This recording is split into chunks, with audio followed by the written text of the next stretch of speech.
السلام عليكم ورحمة الله وبركاته أصحابتي مeel kasta caalamkaad ka joogtaan ba isku soo noqod wanaagsan waxaan muuqaalkan kugula wadaagi doonaa 5 waxyaabood oo kaba qofka hibadiisa qof kasto ina kamidaba hibo gooniyo Ilaahay ku abuuray ba jirta dadka saddex un bay u kala baxaan qofna goor horu ogaada qofna goor dambu ogaada qofna maba ogaadaba kan aynu rabno inaynu ka fogaano waa kana waligiisba ogaanin hibadan Ilaahay uu ku baaray ama hibadan Ilaahay uu siiyay haddaba qof kasto ina kamidaba hibada uu leeyahay waxa jirta waxyaabo lagama maarmaan ah baabuurku shidaal buu ku shaqeeyaa koronto ayay nalalka ku shaqeeyaan mid kasto oo kamidaba sabab ay jirta keenaysa inuu shaqeeyo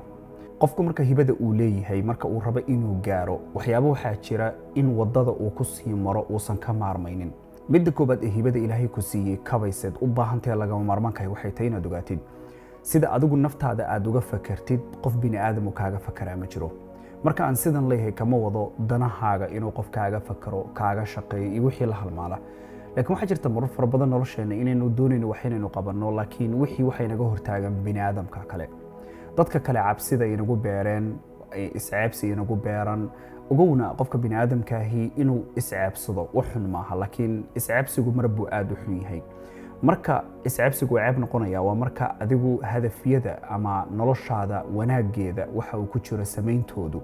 marka ay bini aadamku sidii u arkayaan ama sida ay la tahay qalbigaaga intay ku weynaato ay ka hor istaagayso hase yeeshee marka wuxuu wax xun u yahay oo bini aadamku dham isla qirsan yahay taas in la iska ceebsado waa shay wanaagsan waa sumad wanaagsan oo qofka bini aadamkaahi uu mar walba u baahan yahay haddaba waxaad ogaataa maanta adigu marka aad ka fakaraysid dadka kale waxaad rabtid inaad qabatid waxaad rabtid inaad noqotid waxaad rabtid inaad ku hadashid marka dadka kale fiirinaysid oo ay baqdin kugu beerayaan hadda maanta subhanallah haddii aan damco in aan kaamirada hor istaago iska ciyaaro waxaan doona sameeyo qof bini aadam oo xoog igu leh baa jira ma jiro waxaan doonaan sameyn karaa inaan Ilaahay subhanahu wa ta'ala ka fiiriyo oo kaga baqo oo isweydiiyo way muhiimada ugu horeysa laakiin bini aadamku marnaba xayndaabka anigu aan ku jiro ee noloshayda fikirkayga waxaan doonay inaan qabto bini aadamku lukuma laha sax adigu marka ogow bini aadamku si kasto du maleynaysin kaaga fakarayaan ba kaaga ma fakaraan tusaalaan ku siiyo adigu marka hadda maanta naftaada isfiirisid ma jira qof aad uga fakartid oo la yaaban tahay oo maanta kugu soo noqonaya oo leedahay qofkaas muxuu sidaa u yahay ama intaad wado istaagtay qof kasto soo mara ma fiirisa oo ma la yaabtaa lama yaabtid sida adigu naftaada aad u fakaraysid bay dadka kalena u fakaraan waxa ay bini aadamka kala qabanayaan sidaadan uga fakaraynin sidana adiga dib kugu haynin sidaadan ula yaabaynin baysan bini aadamku adigana kula yaabin fikradda inaga maskaxdeena ku jirta marka aynu bini aadamka kale weynayno ugu mushkilad iyo caqabad in hortaagan oo inaan ka talaabsan karin ayay inagu noqotaa marka taa maanta bedel mid labaad waxay tahay ogaataa mar walba waxa lagu guul gaaraa waxaad dhibsanaysid marar fara badan hadda dabacdina dabacadaha bedeshin waxay doontaa noqoto ama waxaad rabtaa schedule cusub oo horay u jirin inaad hadda ku socotid ama waxaad rabtaa waxaadan weliga horay u tijaabin inaad tijaabisid iyo wixii la halmaala waxaad filataa iska caabin badan inay ka hor imaanayso iska caabintaasu ma ahan mid adiga ka baxsan gudahaaga ka imaanaysa maskaxdaada ka imaanaysa adigu marka gudahaaga sida aad hadba naftaadu gudaheeda dagaalka ay ku jirto uga guuleysatid bay ku xiran tahay natiijada talaabo qaadkaagu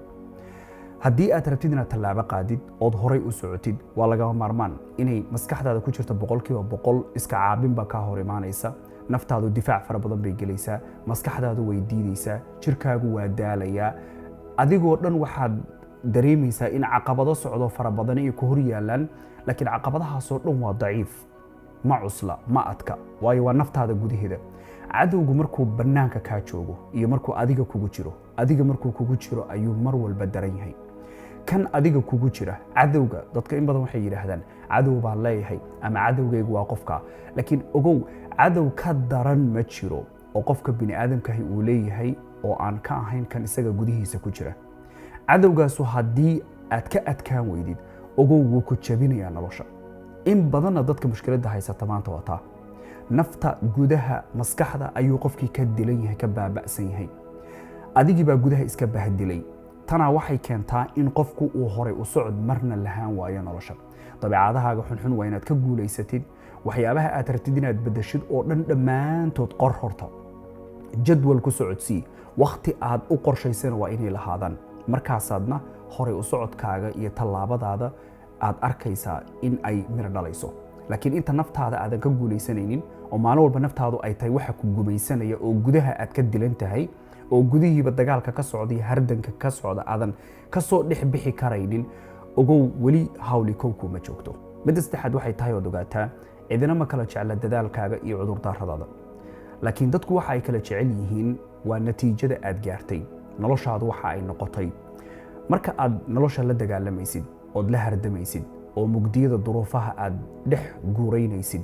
oo adiga ay kugu adag tahay oo mushkilada ku haystaan qofna gacan kuuma soo taagayo kuma kaalmaynayo markaad laakiin meel gaartid baa bini'aadamku sideedaba ku maamuusaa markaad magac yeelatid baa bini'aadamku ku qadariyaa markaasaad waxaad yeelanaysaa qaraabo aadan horay u lahayn markaasaad yeelanaysaa saaxiibo aadan horay u lahayn markaasaad arkaysaa kuwa oranaya isku iskuul baan dhigan jirnay daris baanu ahaan jirnay ninkaa waanu isnaqaanaa waabaanu isla soo qaxnay markaas aad magac yeelatid baa bini'aadamku waxay rabaan in ay isku kaalifaaqaan kaa soo agdhowaadaan markaasay ku soo raadinayaan laakiin markaad u baahnayd in cidi ku soo raadiso oo duruufo aad la galgalanayso nolosha bini'aadamku inta badan kuma yaqaanaan haddaba ha la yaabin haddii hadhow marka nolosha aad meel ka gaartid dad fara badan oo hadda ku qadarinaya oo ku soo dhowaynaya oo ku jecel oo haddaad aragtid la yaab ma lahan noloshaa sidaa u taalla midda afraad waxay tahay noloshaada ha ismurugayn isdeji xaalad kasta oo aad ku sugan tahayba caga dhigo isdeji isqabooji wax kastaba nolosha haddaad nooshahay waxaa macquula inay isbedelaan intay doontaba ha qaadato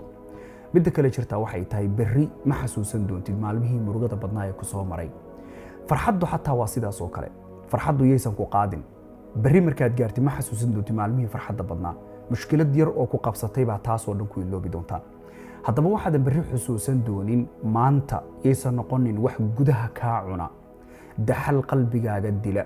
oo maalin walba ku cuna waayo mararka qaarkood baa xaalada nolosha ku haysta baa laga yaabaa inaad gudaha iska cuntid oo walwal fara badan dareentid oo waxa kale ma shaqaynayaan waa isku dayay waa sameeyey business planka waan degsaday dadkii yaqaanay waan la hadlay guurkii waan isku dayay qof baan la socday qof walba wuu i xumeeyaa xaalado badan oo noloshaada ku soo maraya murugo ma mudna waayo wax waarayaaba ma jiro adigaagan laftigaaga walwalayaaba ma waari doontid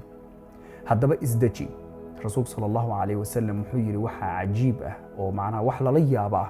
qofka mu'minka dabeecadihiisa dadka mu'miniinta dabeecadaha dad ka mid ay leeyihiin oo ah xaaladihiisa oo dhanba waa khayr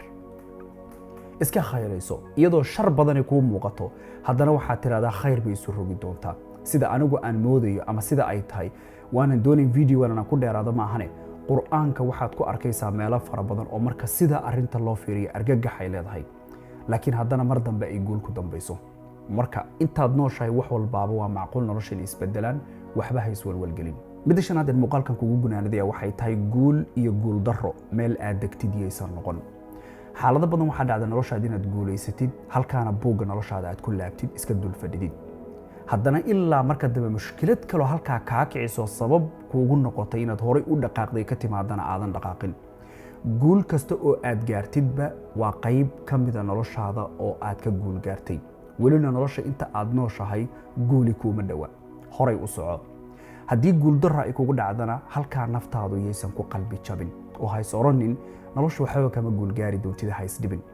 labaduba marka way daran yihiin labaduba meesha ay halista iyo khatarta ku yihiin waa horumarkaaga in aad ka noqotid oo ka istaagtid oo aadan markaad shay ka guul gaartid aadan oran kuwa guulo kale fara badan baan rabaa inaan gaaro haddii hal ganacsi aan furay oo guul ka gaaray waxaan rabaa ganacsiga kale inaan abuuro haddii aan waxbarashada qaybtaan dhameeyay waxaan rabaa waxbarashada inaan sii wado haddii meeshay doonto ha noqoto in aadan noloshaada hal meel dul degin guul darra markay kugu dhacdana aadan oran haddaan halkaa ku guul daraystay meelo fara badan oo kalena waa ku guul daraysan doona oo adigu aadan noqonin xabadaha aad maaragtay ku tooganaya inaadan adigu isdilin inaadan adigu silic noloshaada aadan gelinin oo naftaada aadan niyadda iska jabin oo aadan markaa naxariista iyo raxmadda iyo albaabada ilaahay ee macquulkayta noloshaada inay isku bedesho aadan adigu gacantaada ku soo xirin haddaba dhammaantiin intaynu muuqaal kale dib ugu kulmayno waana walaalkeena yuba haddii naftaydu ay gaarto wassalaamu calaykum waraxmatullaahi tacaala wabarakaatuh